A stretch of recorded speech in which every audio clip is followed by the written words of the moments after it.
1943. Germany is deep into a war on two fronts.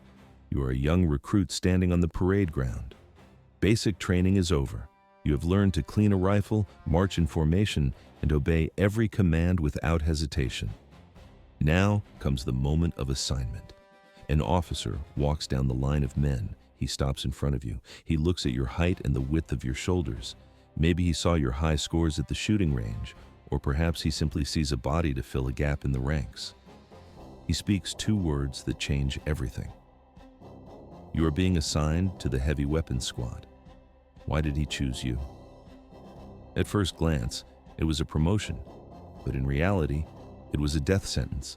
The life expectancy of a machine gunner was measured in days. The officer hands you a folder. You're no longer just a rifleman. Your role is now specialized and dangerous. You will carry the weight of the squad's survival on your back. The training becomes harder. The drills become more intense.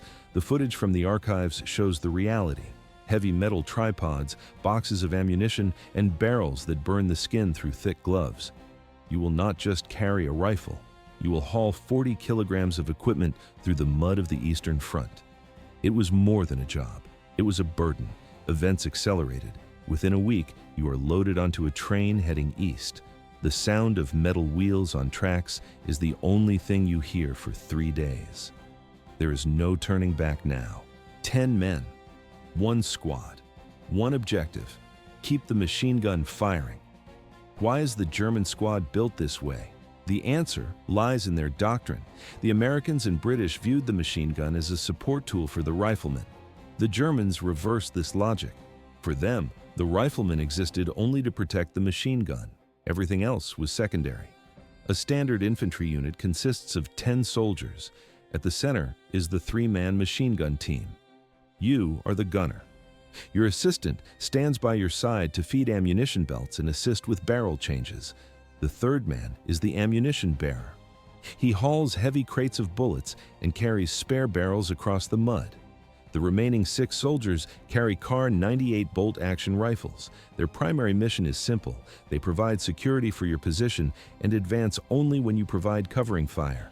The squad leader stands apart. He coordinates the movement and directs your fire toward the enemy. At first glance, you are the leader, but in reality, you are the target.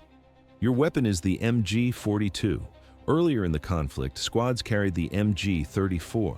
This weapon fires between 1,200 and 1,500 rounds per minute.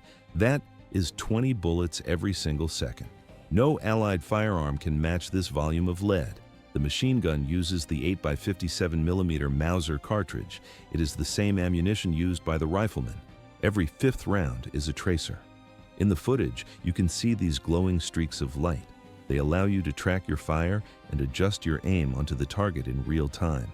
The equipment is specialized. You carry only a pistol for personal defense. Your assistant carries asbestos mitts. He needs them to grip the red-hot metal during barrel changes. One mistake means third-degree burns. But there is a problem. A standard ammunition box holds 250 rounds. At full cyclic rate, you can empty that box in exactly 10 seconds. How do you survive a long engagement? It requires discipline. You cannot hold the trigger down. You must fire in short, controlled bursts. If you waste the belt, you are useless. Someone has to carry those heavy steel boxes across the battlefield to keep you in the fight. But this was only the beginning of your problems. The camera captures the reality of the front line. When the shooting starts, every Allied soldier on the field looks for one thing: the muzzle flash of your MG42.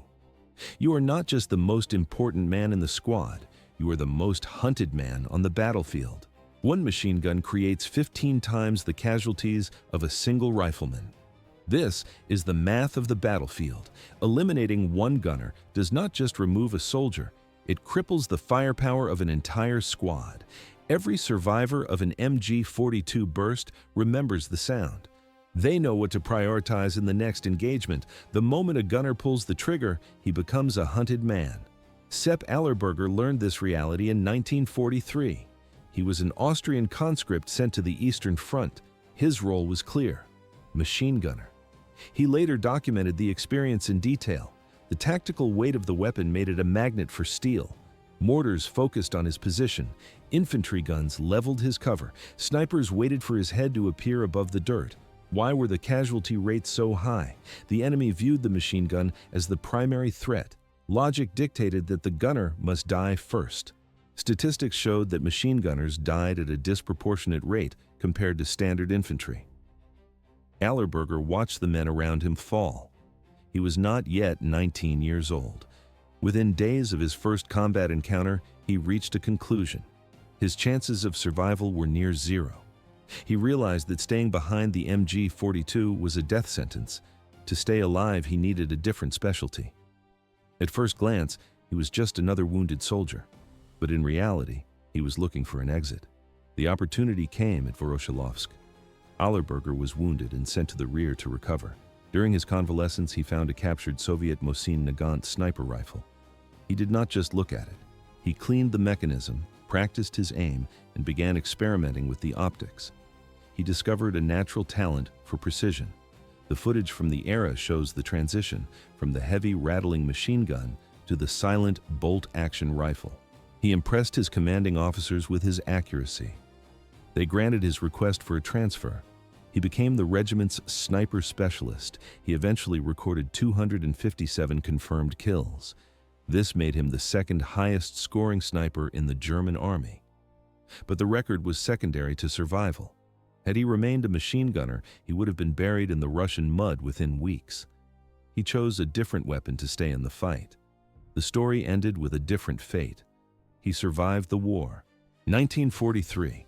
The Allies finalized a specific doctrine to neutralize German machine gun positions. American training films played in every camp. The footage showed soldiers exactly what to look for. The barrel change. A seasoned crew needed several seconds to swap a glowing barrel. This was the window.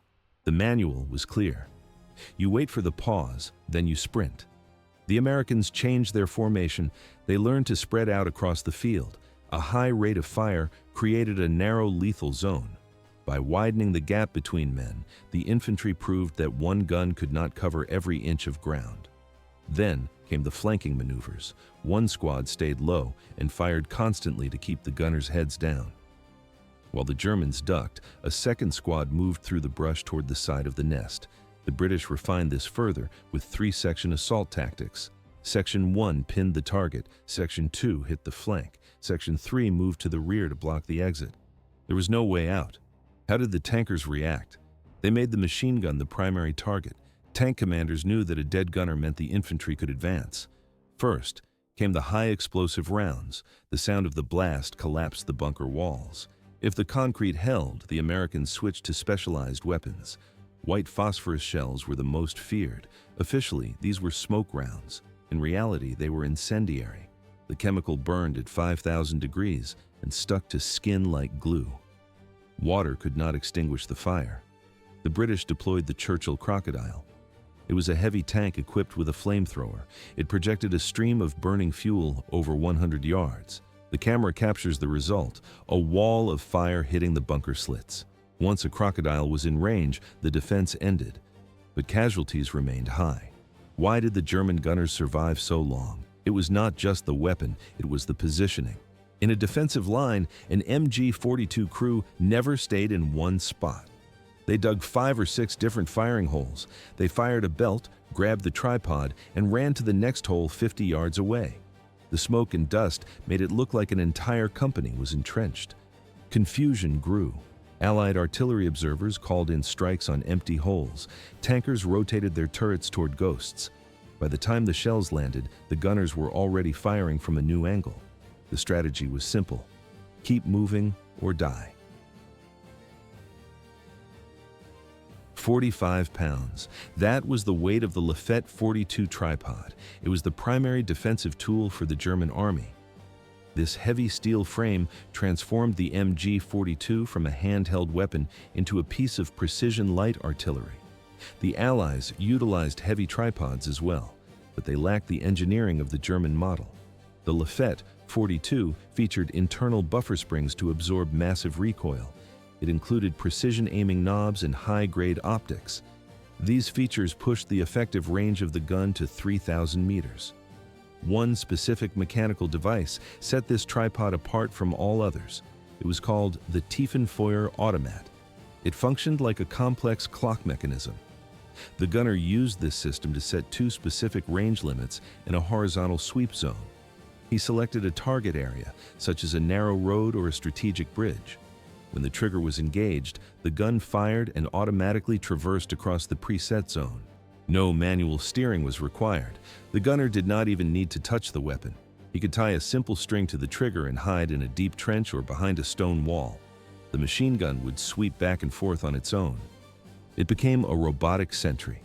At first glance, it was just a tripod, but in reality, it was an automated killing machine. German crews also utilized psychological deception. One gun team would fire tracers high into the air.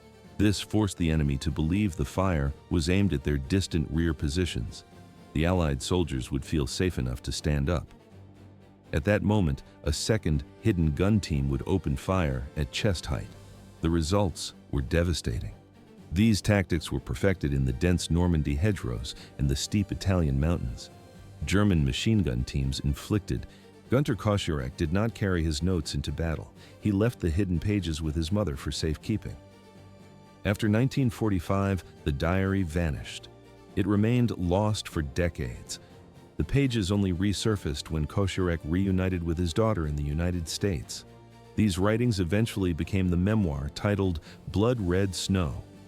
Why is this document significant? It is not just a record of dates, it provides a visual map of psychological collapse. The early entries show a specific mindset. Koschorek and his comrades waited impatiently for the front lines. They were young, they were full of enthusiasm, they repeated slogans about glory and national duty. They believed the propaganda. 21 days of combat destroyed those illusions. The tone of the diary shifted. No one spoke of heroism or excitement. The entries describe a new reality. The soldiers had one goal. They wanted to escape the death trap alive. Koschorek recorded the details of the slaughter. He watched close friends get blown apart by artillery. He saw men shot in the head by invisible snipers. The footage of his memory is grim.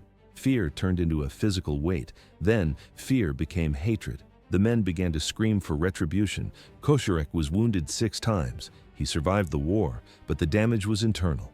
The eager young soldier was gone. A different man returned home. Heinrich Severloh had a different experience. He was a 20-year-old machine gunner. He served with the 352nd Infantry Division. June 6, 1944. Severloh stood at Widderstands Nest 62. This was a concrete strongpoint overlooking Omaha Beach. The sun rose. American landing crafts hit the water. Severloh took his position behind an MG42 machine gun. He held an elevated vantage point. He had a clear field of fire across the sand. Severloh made a staggering claim in his memoir. He stated he fired 12,000 rounds from his MG42. He added 400 rifle rounds to the count. He claimed he fought for 9 hours straight. His estimated body count was massive. He claimed to have caused over 1,000 casualties. Some reports suggest he claimed 2,000, but there is a problem with the math. Military historians analyzed the data. Total American casualties across the entire 6-mile stretch of Omaha Beach were roughly 2,000 men. One man could not have caused them all. The numbers were impossible. Under scrutiny, the legend of the Beast of Omaha began to crack. His account was a signal of how memory distorts the scale of violence. 400 deaths from all causes. One gunner at one position claimed nearly half of that total. Historians debate the credibility of his specific numbers. Whether the count is accurate or exaggerated by trauma, the physical reality remains. Soldiers like Severloh held elevated positions with clear fields of fire. They caused massive losses to the men exiting the landing craft. What happened to Severloh after the battle reveals the mental cost of the job. He suffered from severe depression and chronic sleep deprivation. Nightmares haunted him for decades. One specific moment troubled him more than the hours spent behind the machine gun. It was a single rifle shot. The footage of the beach shows chaos, but Severloh focused on one target. He spotted an American soldier carrying a flamethrower. The man had found cover on the sand. Severloh picked up his Kar 98 rifle, took aim, and pulled the trigger. He killed the man deliberately. This individual act stayed with him. It appeared in his dreams more often than the thousands of rounds he sprayed into the masses. The psychology is clear. Machine gun fire is impersonal.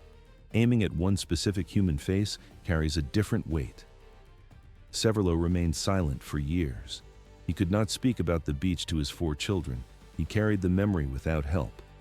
Eventually, he read the book The Longest Day by Cornelius Ryan.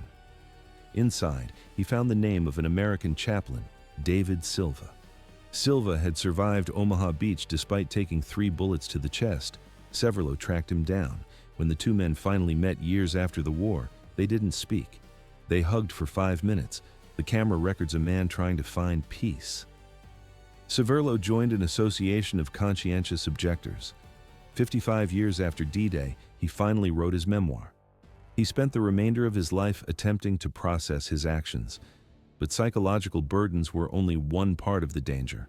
There was also the question of capture. On the Eastern Front, that situation was different. It was a death sentence. The reality was brutal. Gunnar Koszorek, a machine gunner turned sniper, detailed this in his memoirs. He recorded the facts of the Russian front. Away from the propaganda cameras, no prisoner survived long after surrendering. Both sides committed systematic atrocities for 4 years. By 1944, capture meant immediate execution. This was especially true for machine gunners. These men had spent hours cutting down attackers by the dozens. Their faces were the last thing thousands of soldiers saw. Why was the machine gunner's life so short? At first glance, they were the most protected. But in reality, they were the most hated. Even on the Western Front, the rules of war failed. The Geneva Convention existed on paper. In the field, it was ignored. In December 1944, Waffen-SS troops executed 84 American prisoners during the Malmedy massacre. The news spread fast. Some American units issued unofficial orders: no SS, no machine gunners. Soldiers who watched their friends get torn apart by heavy fire were not in a forgiving mood. When they finally overran a German position, they didn't reach for handcuffs, they reached for triggers. Severloh understood this danger. He was captured after a long engagement. He stayed silent about his role. He knew the men standing over him were from the same regiment his gun had targeted all morning. One word could lead to a bullet in the neck. It got worse. As Germany collapsed, the risks multiplied. The veterans were gone. These were the elite crews who had trained together for years. They were being killed faster than the recruitment centers could process new names. The replacements arrived with minimal training. These were often 15-year-old boys or 50-year-old men. They were pressed into service as manpower ran dry. Equipment failure became a death sentence. Ammunition quality dropped.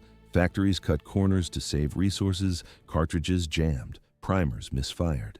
This happened most often when the gun needed to work the hardest. Meanwhile, the Americans and British refined their tactics. They brought more artillery and better coordination. The Germans were losing the experts who knew how to counter these moves. Events accelerated. By late 1944, the defensive fighting never stopped. German units would set up a position and fire. They inflicted casualties and retreated to the next line. Then they did it again. Each cycle lost more men. There were no reinforcements.